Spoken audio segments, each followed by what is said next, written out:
Servant Leadership Library, where we dive deep into the minds of exceptional leaders who inspire through their selfless approach to service. Today, we have a true pioneer in the realm of servant leadership, none other than the CEO of Lancaster County Solid Waste Management Authority. Dan Youngs, get ready to glean insight from a leader who not only manages waste, but transforms it into invaluable lessons for leadership and community empowerment. Dan Youngs, despite being educated as an accountant, Dan is far from your typical number cruncher. Dan's career includes various leadership roles across several blue-collar industries, including being selected as the next CEO of Lexwama. In his spare time, Dan founded 3 entrepreneurial endeavors while being a devoted husband and father of 2 children. Dan, welcome. We appreciate you being with us today. And we're super excited to understand a little bit about like what is Lexwama, like, especially that's a mouthful, right? It is. Well, first, thanks for having me on. Look forward to providing what I can, a little bit of knowledge I might have, but what a great podcast you have. So Lexwama, what is it? So in its essence, we are a government authority. We're governed by our 3 commissioners here in Lancaster County, formed out of Lancaster County. But outside of handling our objectives of waste management, the final disposal and processing, we also have over the years expanded what we do and why we do it, because it's very easy for us to say, just put waste into a landfill and call it a day. But leadership years before have kind of taking the mantra of let's be better than that. And just like Lancaster County, we always seem to be fighting for what's best, the most resilient long-term play. And so now we operate both in Lancaster County and in Dauphin County. And we have power generation facilities. We do some metal recovery at those facilities, and really just treating waste as a resource that we can pour back into our community through minimizing landfill capacity, preserving our precious land, and just doing the right thing. That is pretty neat. From my business standpoint and the IT side, you even do like computer recycling and everything. Do you still do that? Oh yeah, absolutely. So we have e-waste drop off. It's free for residents. Even pool chemicals or things like that. But yeah, we touch everything that's maybe what is it?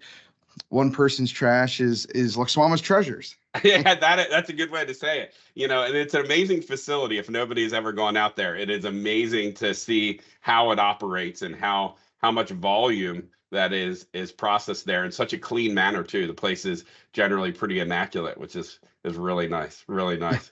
Well, Dan, thank you for that. I have another question quick before we start to get into things. It says that you founded 3 entrepreneurial endeavors. So could you share with us, what those are? Are you able to share with us what those are?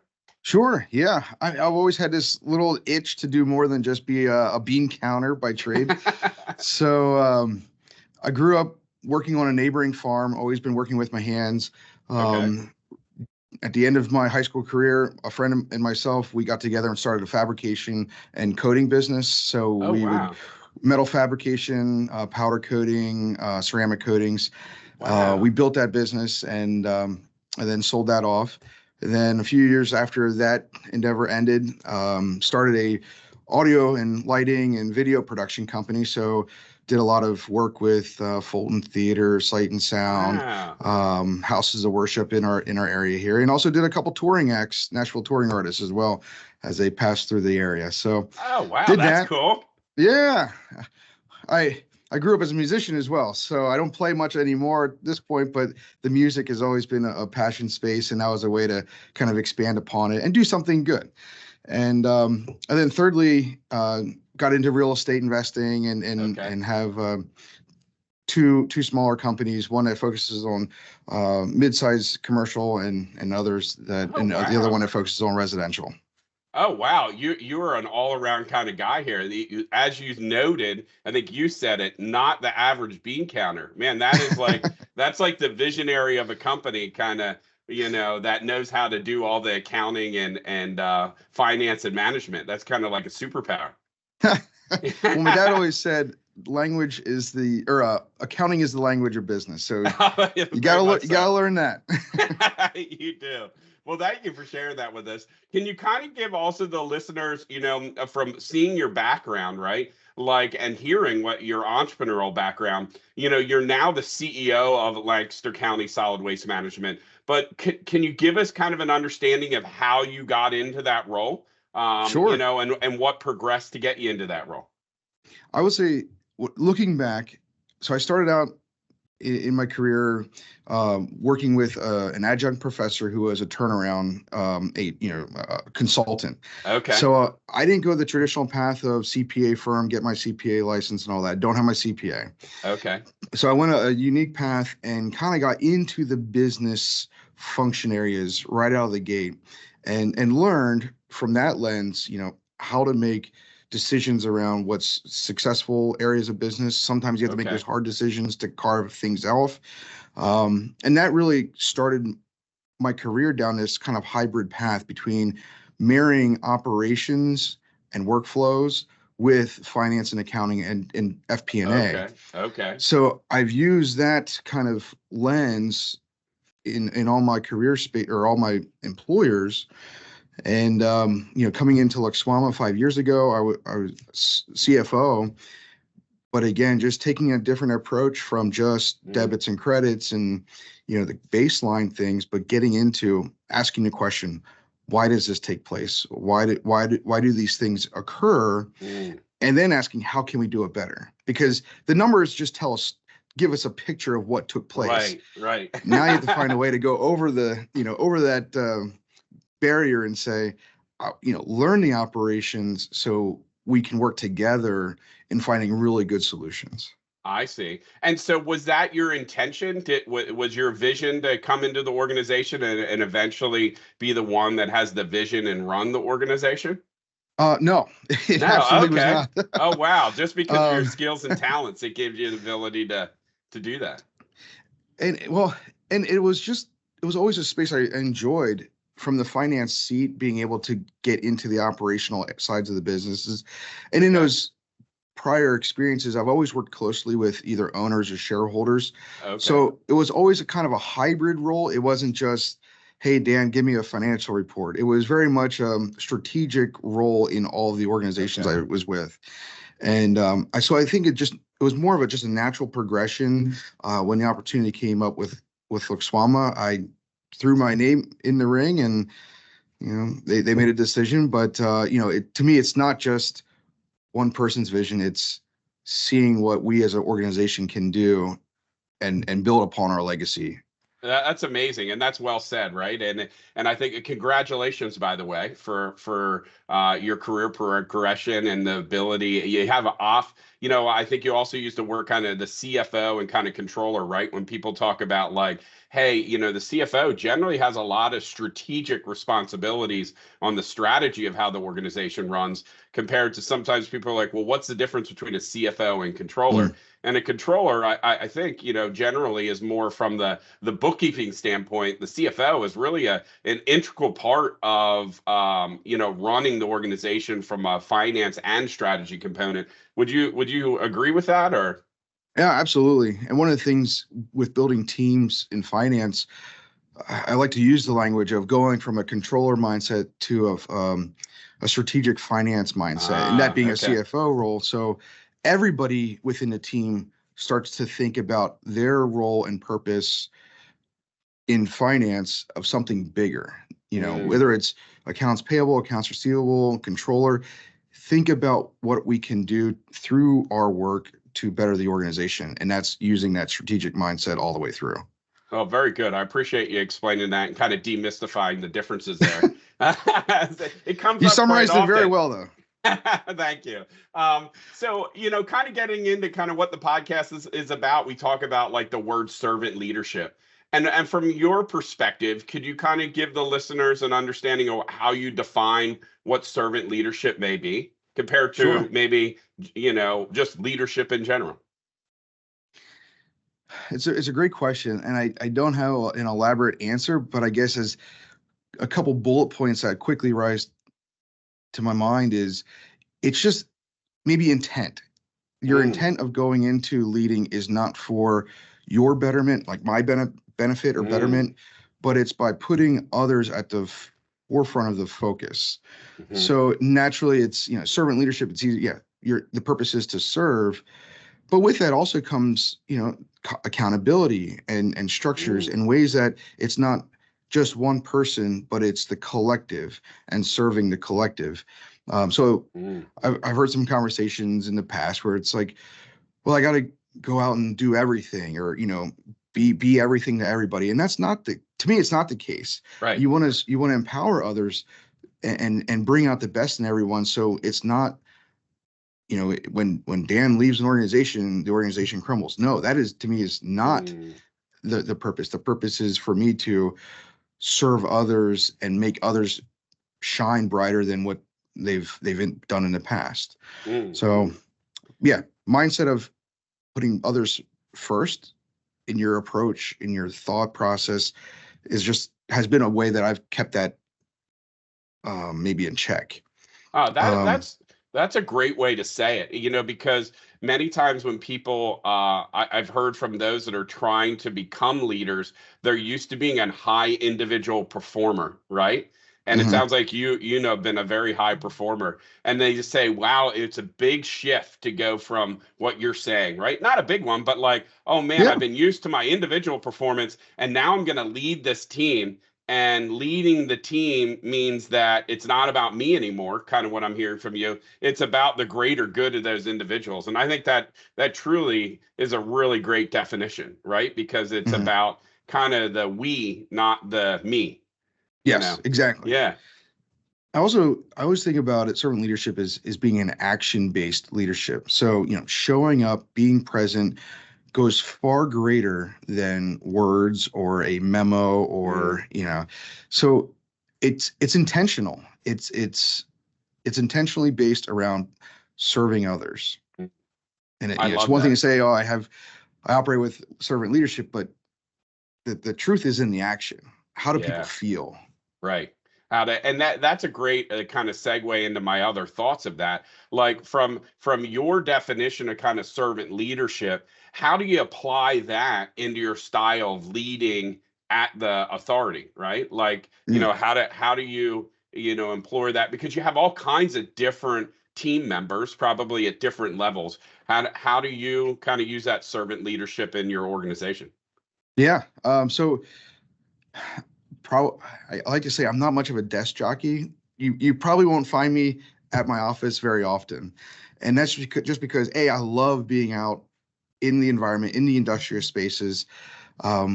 It's how I learn the best, but also it's how the connections and relationships are made. It's not even, going into the spaces of others makes such an impact with building trust, with building rapport. And that's ultimately the goal, is understanding where everybody is in their lives and how they can unearth new ways of delivering their passion for the organization's overall goals. So yeah, I'm not at my desk often. I'm out at the sites. I have my CDL, so it'll be nothing for me to hop in the truck, take a load up, have lunch with one of the facilities, and then run the truck back. And while we're on the road, we're talking over the CVs with each other on each other drivers. And it just that's cool. It's being one of them, which is everybody's equal in our organization. Everybody has an important role and purpose. And anytime I can do my part to demonstrate my respect and appreciation for that value, to me, that goes way further than, a super creative idea that comes out of my head, or, I don't know. I think just the relational piece is incredibly important. Yeah, that's pretty amazing. I mean, so you're kind of saying talk's cheap without action, right? And like your action is actually getting in to seeing how the business is operating. Kind of that's what I'm hearing, which kind of gets me really excited, right? Like you're there paying attention. It probably gives you a lot of insight, I can imagine, on ways to solve or make things more efficient or to see risk and issues. And maybe it's not relevant to discussing it while you're with them, but it gives you a different kind of perspective, but also gives you a lot of credibility to your staff that you are present and visible, I can imagine. Exactly. One of the things I've took away years ago is Frank Blake with Home Depot. He was the CEO of Home Depot from like 2007 to 2014 or something. But he started many of his days by walking the floor of the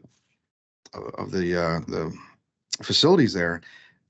And just that alone, here's a trained lawyer that got thrust into the CEO role, and he just took a human, down-to-earth approach to building relationships and showing genuine interest. That made such a difference, and it naturally then created a really strong culture, a resurgence, whether it was shareholder value or strength in the company, and it started with a simple action. That it's amazing you say that. Many of us, including me, have executive coaches, right? Like we don't know what we don't know, and it's always good to continue to learn, right? And the executive coach that I have ran a very large engineering firm, and a big facility. Worked for like Caterpillar and all kinds of big manufacturers. And the coolest thing that he said is very much what you said. Every morning I went out. I walked the lines, I talked to the people, and many times they were trying to solve problems but weren't empowered to solve them. And a quick, just little information to them help empower them to make a more informed decision, which allowed us to run more efficiently. And he would do that 2 times a day, because they had shift. And so it seems like you're right into alignment with that. He gave him a lot of insight to steer the organization and make tweaks really quickly, not as more of a leading indicator than a lagging one, meaning like, this is what the numbers showed, and now we have to go decrypt it. He could see it live. So that's really neat. That's really impressive, especially with the role that you're in. There's a lot going on, and to take that time is very valuable. I will say it is not the most smoothest transition, only because you're migrating from a way of practice, and you get accustomed to certain behaviors, and how I view my impact to the organization shifts now that it's not accomplishing things on my own. It is using the efforts of the team across the entire organization and supporting it in a whole new perspective, whole new way. So like the way that you learn those things, and now you kind of lead a leadership team in essence, right? From that perspective, how do you infuse kind of those values of leadership within that team, right? Like, could you tell kind of the listeners maybe some tips or tricks or some things that you found valuable and kind of getting, I'm kind of hearing it's kind of like your core values, right? Like, these are my core values and how I live my life and how I treat people. How do you infuse that in with the team that you have to lead? Ooh, and I will start by, I don't have all the answers for that, and I know I've made plenty of mistakes in attempts to infuse it. I think the biggest one for me is when I look back to see who made the difference in my approach to leadership. It wasn't from anybody insisting I operate in a certain manner. I had great mentors that simply just carried out that way of leadership and life. And so to me, it resonated. One of my prior bosses, who was an owner of the company, just a phenomenal example. He would come in, make coffee, make sure everybody is, just happy and energetic about being at that organization. And, when he had to make a hard decision, he was very decisive, and he represented it, and he spoke very clearly of the why. But he always gave the time to everybody else, and he would always be the last person to leave that day, lock up the doors, and say, "Have a great evening." And not to say you have to be the last person in or the first person in, last person out, first person in, but there is an essence to showing and going above and beyond of care. Like we were his family. I felt like I was his son. And just those types of things then resonated to maybe where I'm at now is, how would I want my son or daughter to be treated, from a manager or leader, and how could I then be that best representation to help grow and lead by example? That is great. And actually that's amazing, right? Because we all learn from other people, right? At least, good or bad. But generally we're trying to model people that meet kind of our values and how we want to succeed. That's pretty amazing. So from your perspective of at that time being an employee, you were seeing the action of showing up and willing to do whatever it takes to get the job done and not just say, hey, I'm the leader, go figure it out. Like he was there in the trenches. He was there talking to people. And I think that's extremely important too. We talk about a world, in my world of technology, there's this big discussion on like work from remote, work from home. And some data just came out this week that benchmarks in our industry that says the lower performing organizations in our markets are all 100% remote.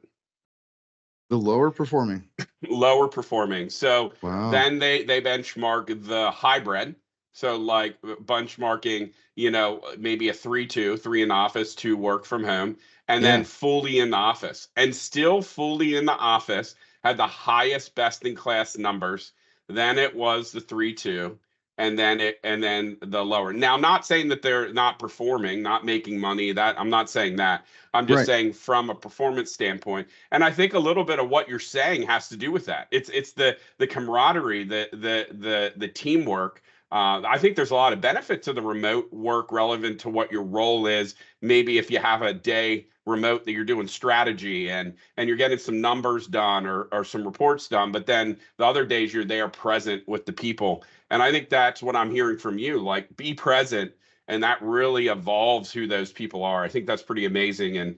And I think Elon Musk, although he says it in a very crass way, basically says, this is BS. Like, if you have manufacturers in and they have to be in the office, so does everyone else. What's this? And so everybody has an opinion, but it's interesting in the data side. I mean, how do you feel with that, right? Like, I mean, you have an office staff as well as like kind of a field staff, and I'm sure that's pretty difficult to navigate sometimes. Absolutely. And it was extremely difficult. It created a lot of tension internally. We had, the drivers, equipment operators, they couldn't go and work remote. And overnight, the support staff, the admin went home, and it was difficult navigating those conversations. And what it took was not only just some time, but it took an overabundance of action from our staff that were remote and had to be remote because of the shutdown. But it was, hey, reach out to the site facility managers, send notes, just go over and above to show we still care. We know you can't be in our situation and vice versa, but we're all still united around one mission. So that was something we had to learn, and why we changed our approach to things. Right now, we do operate in a hybrid state. So from an office standpoint, we allow 2 days remote, 3 days in the office. It works well, but I will say it's still not perfect. It's still quiet in the office. We only have maybe 25 that work out of the office. So any 2 days, it's still pretty quiet. And but there's a lot of other things that has come out of it. And I think that's better communication between our operations and administrative staff. Our facility staff now use Teams quite a bit to communicate, and it's it's just in the news. It's more customary, and I agree. There's certain times where even myself, I'll go to the Lebanon Valley College Library for a day, and I will just hunker down and work on a strategic thought process, or if I have to write a report. there's good value because I couldn't be as productive because of other interruptions. So I think there's a time and a place and a purpose. Now it's just a matter of how can we maximize all these tools in our toolbox. That's right. That's a good way to say it. And I think we're all still navigating that, right? But I think the principle is key to what I'm hearing from you, even from a servant leadership perspective, is that this is more than just a job, a career. It's the people around you. It's a family aspect. And that brings a lot of value because when you're thinking that way, you're thinking and maybe being more intentional about the decisions you make potentially because of that thinking. And I think that that's wonderful. I think that's the commonality that we hear, or I hear from kind of this podcast, is many people, understand the concept of leading forward, meaning, their job is to go out and they're, leading in front of everyone, trying to see the risk and issues, and then bringing them along in a positive way. Kind of moving into that next step, from your organization perspective, the core values, do you have defined core values at the organization? And would you be willing to share those with us? Maybe that will help us understand kind of also how it ties into some of your feedback you've been giving. Yeah. So we do have core values, well, maybe I'll start with, we look at waste in the purpose of rethinking or using waste for a greater good. Okay. And so we have values of stewardship, environmental, education, values that foster a growth type mindset, safety. But I will say we're in an evolution right now, even with this transition of leadership, of going back and saying that got us to where we are today. But what truly are our values to move forward? Is there a different way to express them? We have 3 or 4 generations in our workforce. It's just kind of taking that fresh lens and say, now's the time with some energy behind us to say, what values are key for our success moving forward? Not that any of them in the past were wrong, but it's hard to relate. Like, what does it mean? Education, perhaps. It can go at a lot of different things. Maybe there's a better way for us to express that value. The other thing we've recently done is shifted into some core principles, and that created some more structure for helping us make decisions as a group. I see. So our 6 core principles is culture, financial strength, and environmental excellence, innovation, risk management, and community service. Okay. And those, while they're not necessarily values, what they're designed to do is whenever we're looking at a decision or contemplating a future need, how do we check off all the boxes in those areas? That's because great. We're not a private business. So it's not just make as much money as we possibly can. No, we have to balance having strong finances for the long term with doing the right thing for our community, with doing the right thing environmentally, with protecting and strengthening our culture. So it's a balanced approach being a public authority. Yeah, that's amazing the way that you say that. And I think that for listeners that are trying to, also learn how to lead in their way, you've almost created a tool to get everybody on the same page, I'm hearing. So like these are our benchmarks. And when we make a decision, I want you to consider these. And then they all need to be in line that they agree with those core principles too. And I think that's great. For us, it's similar. Our core values and principles kind of align in the same way. So like we say, how do we hire, fire, train, and reward on those values? Because they mean more than necessarily the ability just to do the job, right? Right. Like, and I'm hearing similar to you, right? There's a certain style. So kind of, I got into conversation with a CEO of a large organization that does like renewable energy, right? And so how do you take those core principles and relate it to like, hey, this will be better environmentally, but does not require any requirements right now from the government standpoint. It's what we should do, but it will cost us more to do it. It doesn't really give us a benefit. Like, how do you navigate that? Like, right? Like, I mean, and he was trying to navigate that and say, hey, I want to be the leader for my community. However, I could lose a ton of business because, maybe it's not something that's widely adopted, but will help our environment. Yeah. It's a great question, and something we also struggle in, in navigating those circumstances, because yes, it is a push and pull. It's a paradoxical environment where there's a lot of green initiatives. There's a lot of new technology. It's still very, I would call it an infant stage in Yes. renewable technology. And with that comes a lot of risk. So with environmental excellence, risk management, strong financial planning being principles of ours, it's not shutting down those innovative thoughts, but taking, hey, let's look at it from a recommendation standpoint. We have a committee that focuses on innovation and sustainability, and that committee is just driving forward and saying, what's happening in the marketplace? What are things that we could look at now? And then even if we do review it, we'll put it on the shelf and say, hey, we're not quite ready yet, or there's too much risk for a public authority to go into, so we'll table it. But we've also gone down the path, and we've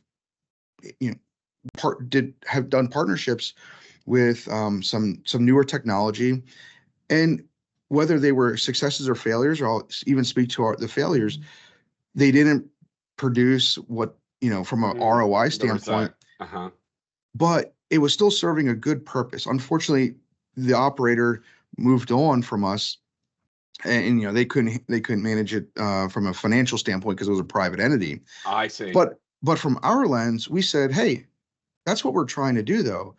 A principle of ours is looking at innovative ways. The principle of ours is leading in an environmentally sound way. And so we will have misses on occasion, and that's built into our philosophy. The key, though, from those is then what can we learn from it? How can we make the next decision better? But I will say, we never want to jeopardize some of our basics. Like, we still have to operate our organization. We can't try every new thing to the detriment of not having strong finances. So it really is that balanced approach, and having those conversations with our staff and our board members, being very transparent with the board. Here's an option. Here's the pros. Here's the cons. Here's the risk. Are we willing to accept maybe the risk and the downside to pursue a greater good from an environmental standpoint?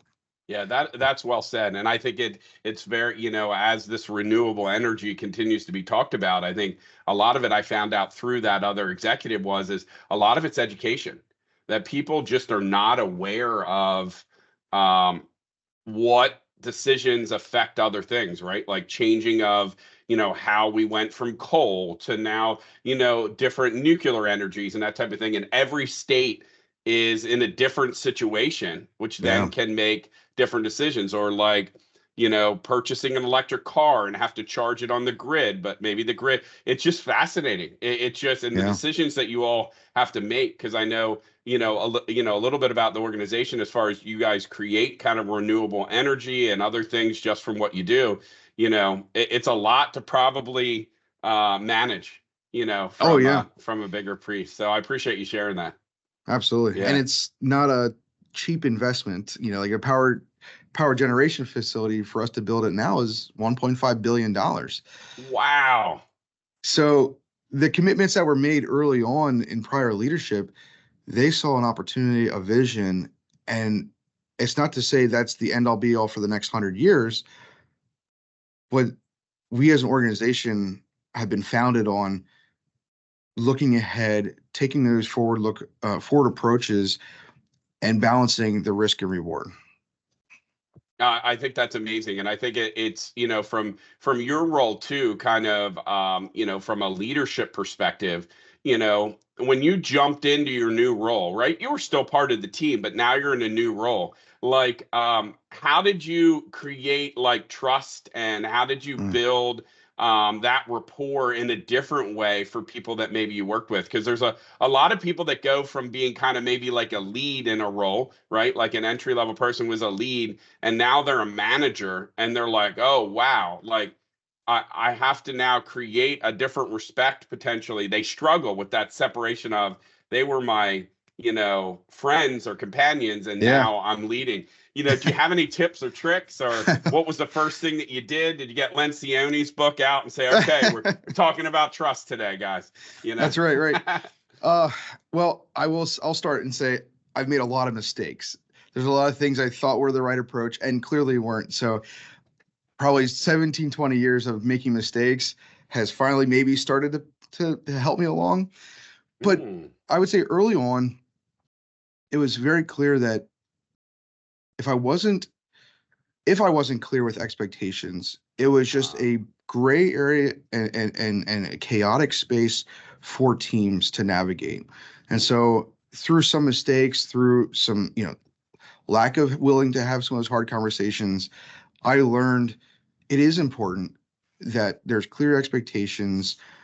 There is a communication channel that is very open and safe, and it has to be fostered from me. That is my responsibility, is to create those safe spaces, and it builds, it's through building relationships. And even with relationships I had, navigating what it means to now be a different level of responsibility. Right. The other thing I learned earlier on was kind of the upside inverted pyramid structure.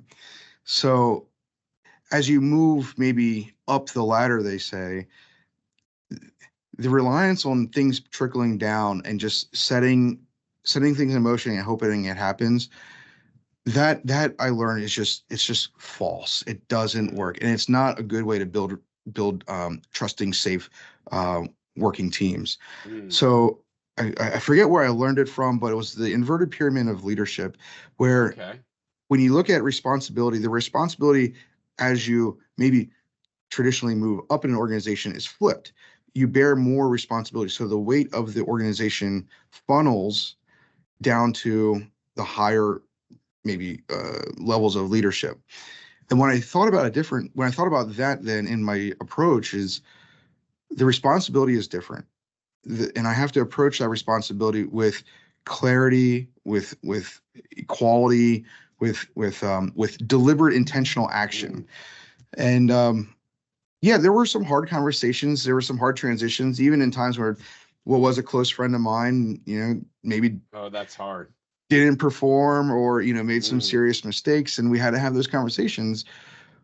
But what I learned through that is, in giving that honest critique, it only allowed that other person to be better. If I wasn't honest with the other person, or with a teammate, or an individual that I oversaw, it wasn't doing them justice to not be truthful and honest, because then, they wouldn't maybe try to change and better themselves, because they were never pushed to. Right. So yeah, clarity of expectations, not dancing around the harder conversations, were some instrumental changes that paid off quickly. That's really great. And I think the key word that you said was expectations. For those that maybe understand kind of what you're saying, could you maybe give an example of maybe what you learned on explaining an expectation to someone? Because I hear this all the time. So like, people are like, well, I was clear. Like, well, what do you mean you were clear? Well, I told them that what they were doing wasn't right. And I'm like, well, that's helpful, because if they knew what to do, they would have done it. So like, how was that a clear expectation? So from what you learned, we would love to know, like, what tip or trick, do you do to make the expectations clear? Or what is a clear expectation in your eyes? So I'll go back to what my father used to deploy for me in communicating his clear expectations. So my dad's an accountant. My mom's an accountant. Okay. Oh, wow. My sisters are accountants. Oh, so yes, the Christmas conversations were phenomenal. Well, tax time's gotta be rough. Yeah, we actually celebrated April 15th, but no. So what my dad did, though, whenever I would have maybe trouble listening and understanding his expectations, he wrote them down. And he wrote them down on a piece of paper, and he said, all right, Dan, you sign here, I sign here. Then we have a clear understanding. And I always thought, this is over the top, dad's all business, blah, blah, blah, blah, blah. But then me navigating through my career, it just resonated. I'm like, I might say something, or I feel I am being extremely clear, but it also is subject to how it's being interpreted.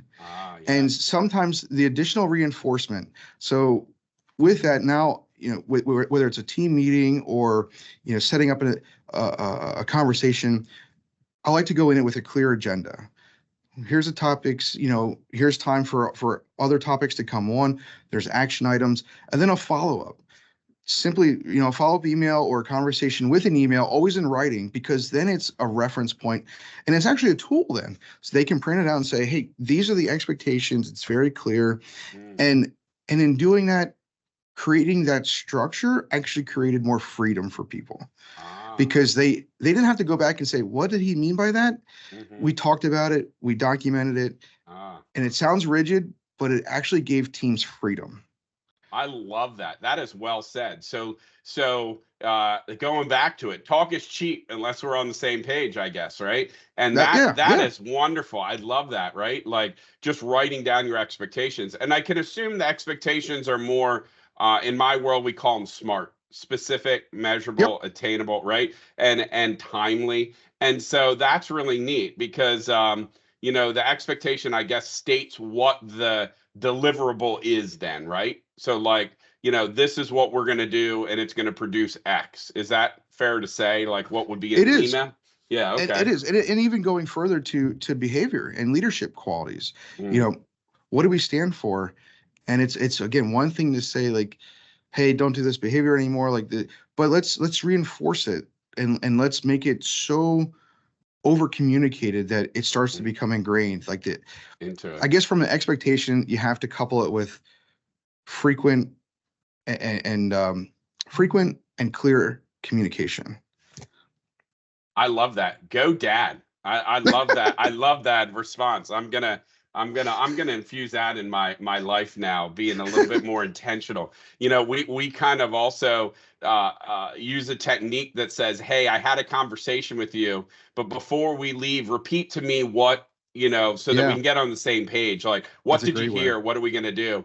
But for many people feel like that are learning this, feel that that's confrontational. Right. And I was like, well, it's not confrontational. Like we're just having a conversation to be on the same page. And so there's a lot of education that has to be done. And I appreciate you sharing that. That's great. Yeah. And I like studying kind of military approaches around leadership, servant leadership, extreme ownership by Jocko. Like, he's intense. Right. But when you look at it, and I sit back and ask, how do these branches of service for 100+ years deliver successful results with people in walks of life all over the world?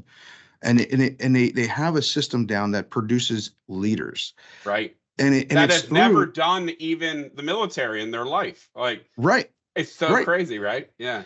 And so it's just fascinating to see how they go about building leaders, having strong communication, clear expectations, because it's not, well, we might lose $100,000. It's life or death in those situations. Right. So, learning from those, when you talk about communication, when they deliver a message, they always make it repeatable, or they always ask for the repeat. So it's confirmed. And that the validation and verification is such a key piece to ensuring clarity of behavior and goals in an organization. Yeah. That's well said. I follow him as well, but also their leader cast over the years that our community has put on. There's been many Navy SEALs that have come through that. And they're very funny because when they say, they're like, hey, listen, leaders, we don't get in the battlefield and pop up a PowerPoint and go over 68 slides of how we're going to accomplish this. He goes, we might have a pre-plan, but at the end of the day, everybody knows what they own. And we're calling out and giving direction to the owners on execute. And so that's an amazing way to think about it too. I think, what do you do with people as a leader that maybe may not fit in or understand what you're expecting? Or maybe they just don't even agree with what your expectations are. Have you any insight on how to work through that? Ooh, there's been a few instances, and I don't know if I was necessarily successful in it, but it always came, from what I saw, it always came back to the why. Because the why of our commitment of what a manager role is within an organization, their purpose of that position. Yes, there's things, especially during the time of COVID, it's very politically tensious. The masking, like it was just a really, hotbed for tension within any organization. And not everybody in those management levels may have agreed on the path forward, but we had to bring it to the higher perspective of, we are here to serve. The purpose of being a manager is to live out the purpose of our organization. And while we may not agree with certain things along the way, it is imperative for the safety of our mission that we all come across as united. But also creating that time to answer those questions. Where are we divided, or where are the tensions lying? And maybe and a lot of times it was just in the why. We don't understand, they might say, I don't understand this decision, or I think this decision is wrong. And then we talk about the why. And if we provide that space, it often diffused. It may not have changed the personal perspective, but it at least diffused that we're not trying to change people's opinions, but what we are trying to do is lead as a united force through the organization for the purpose of serving our community. That's wonderful. I'm hearing a lot of tips and tricks here. So number one, be clear with your expectations, put it in writing. Number two, explain the why. That's a really great one. I had that conversation even this morning. Like that was great communication. However, did you let them know why this is important? And they're like, no, I didn't. And so that's a great one. And then I'm hearing communicate. Like it's really key to communicate and be a united front. I think that's really key, right? If you have the right people in the right seats, we might not always agree, but we always agree to move forward in a united front. I think that's great. And I think that goes along with your military example. They probably don't agree with everything that is happening. Sure. But they own that. So kind of as we start to wrap up, you use the word ownership. So what do you mean when you say ownership? Like, what does ownership mean to you? And what do you expect of people that have ownership to something? I use the term a lot, but let me see if I can succinctly put it together. I guess always going into the conversation or having the collaboration with teams to say, if this was our business, and maybe it's more relevant because, look, SWAMA is not owned by any one of us. We don't have any money or skin in the game. We are simply here to serve a mission. Okay. And so it can be, and we know in certain places, it can be very easy for government type atmospheres to not have an ownership mindset. So when, in a private world, it's like, well, what would our owner expect us to do? Or if this was our business. But here it is always the case of, if this was our business, if this was our name behind it, not look SWAMA, but it was this person's last name, how would we want it to come across to our community? And I'll use an example from like an ownership mindset. It's a balance of efficiencies. Yeah, some Saturdays we might be slow. And from just a pure dollars and cents, we would probably say, yeah, let's close down Saturdays and, people can come Monday through Friday. But as, in owning our commitment to serve our community, are we taking that true ownership into being the best servant and community service to our community by limiting and closing our hours? No. Homeowners, they're working. And so Saturdays are a great time for people to come in and use our services. So it's just taking that approach of, if this was your business and you had the obligations to the mission, you had the obligations to pay the bills, to make payroll, how would you approach a decision or a recommendation? Yeah, that's great. And I think too, you go back to that, which is awesome, right? Not many people have that almost scorecard that you're talking about, right? Going back to that core values and that accountability. You did exactly that, which is really amazing. Getting everybody on the same page, what you did there was amazing, because now it's a benchmark. Does this support it? Financially, we would have made a decision, but here it affects it. So how do we solve for that? I think that that's amazing. It goes back to clarity, right? This is how we create clarity. This is how we make a decision. And that's like a big aha, right? Like how you could even do that in even smaller teams in the organization. And I think that's pretty amazing. That's kudos to you guys for delivering in that manner. That's amazing. And if I recall correctly, in the book Extreme Ownership, the last principle, which is kind of their overarching principle, was discipline creates freedom. Mm-hmm. And when you think about what does an ownership mindset look like, what does servant leadership mindset feel like, it's the humanitarian component of creating a strong operating discipline or leadership discipline, right, that ultimately creates the results, creates the positive culture, it creates the autonomy and freedom. Yep. But it almost feels in reverse. It's like you have to control. No, yeah. The purpose is create structures so others can thrive in it and be successful. That's right. Yeah, because everybody, I think, ultimately wants to be successful. They just don't have the tools to do it. Right? They don't have the wherewithal to be like, well, if I make this decision, it'll be blamed on me, instead of it's okay. I think you said even earlier, right? Like you failed.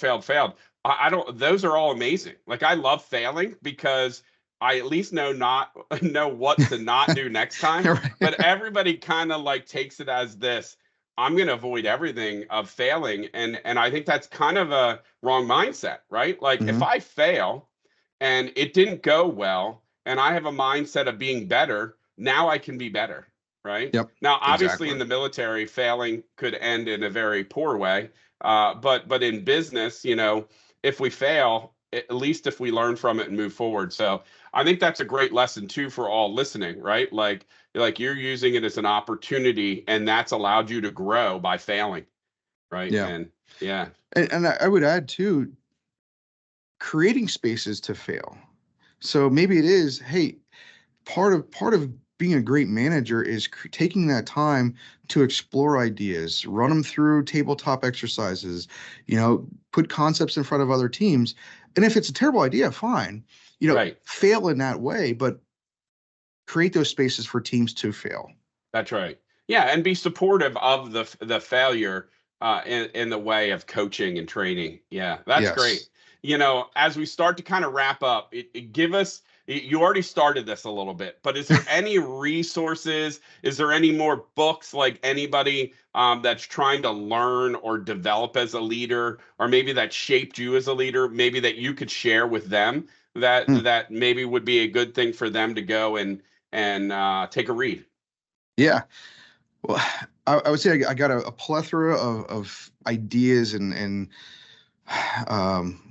tidbits of information from whether it was even movies. So like the Band of Brothers series, just when you dive through that and you see leadership of Major Dick Winters, like just amazing. So characteristics from that and qualities from that documentary is a great start, great place. Books, Extreme Ownership, Atomic Habits is another great one. Oh, that's a good one. Actually, we have a book club here internally, and we're working through the 6 Working Geniuses by Patrick Lencioni. So, he's amazing. Yeah, but what we do is a book club, and I think that's also regardless of what the book is, it's creating a space to talk about it and digest it and hear it from different people. That has been a huge value add for our teams, and creating safe spaces. And then podcast. I love Andy Stanley on his podcast series. He's a good one. He's very articulate. Yes. Yeah, Yes. So Andy Stanley's podcast is one I always look forward to, new releases. But yeah, I'm an avid reader.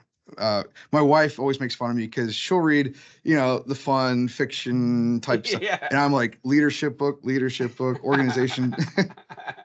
And I think that's a common denominator from people in the roles that we're in, is that we never stop learning. Like if, and somebody told me the one time, I'm like, man, this feels uncomfortable all the time, that same coach. And he goes, Nick, the day that you become comfortable, you need to stop doing that role.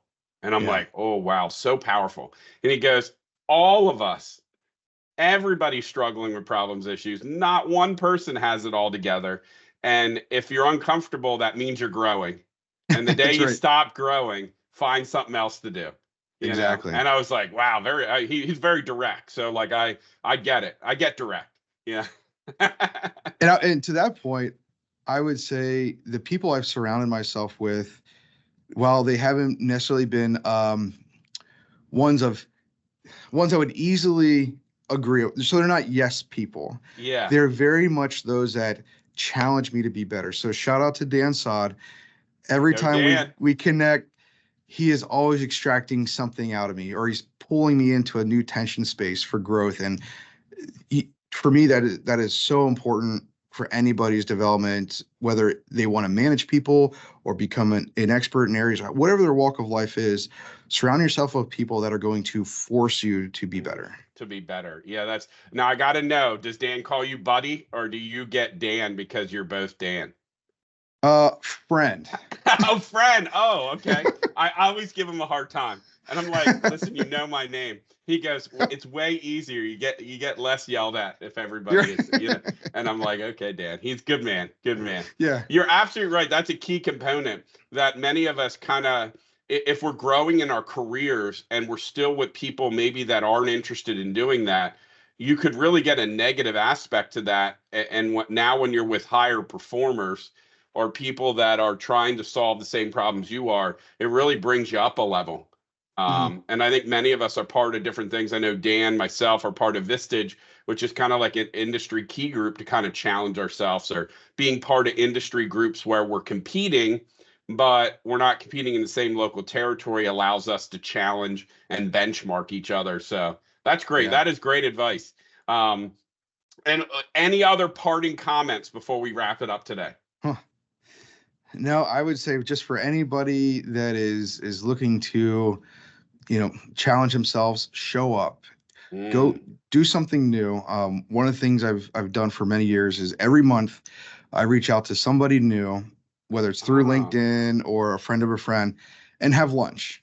Oh, that's and a good it's one. just been a way for myself to continue to learn, meet, connect, and then conferences or events. Like, I know we get flooded with it, and sometimes we're sitting there at the end of the day saying, "Oh, geez, I really don't want to go to this dinner tonight," but yeah, okay, tired. I'll do it. But every time I've looked at it and said, just showing up created an amazing experience or a new connection, or I gained a little bit of knowledge, and it made it worth the effort. So showing up is huge. That's well said. And I think you referenced to Atomic Habits, right? Like he talks about in the book, he's like, listen, like, just doing one thing, even small, one thing that resonated to me. I've heard him speak as well, the author. And he said, listen, if you want to go to the gym, you don't just get in your car and go to the gym. That doesn't create a habit. He goes, you get your gym clothes on in the house, you take them off. All right, now we're preparing to go to the gym. And he makes it pretty dramatic, but he's like, you're preparing yourself to do it. So do that for a week. And then in the next week, get in the car and drive to the gym.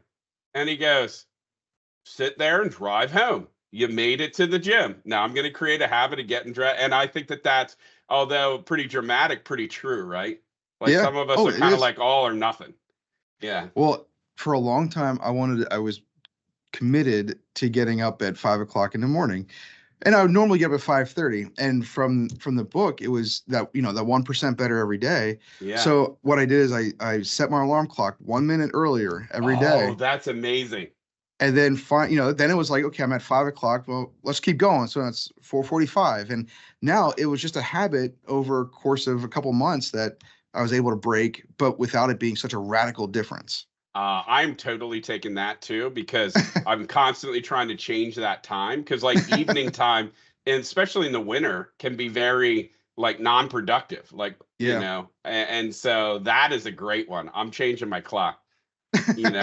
1 minute. See, I'm all or nothing. I'm learning from you on how to bring that down one notch at a time.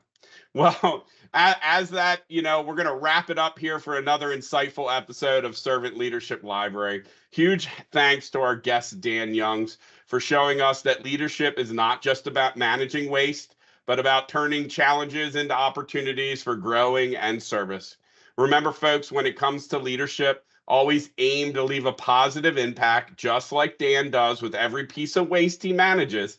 Stay tuned for more inspiring stories from leaders who lead with their hearts and serve with passion. Until next time, this is Nicholas Paluco. Keep leading and serving.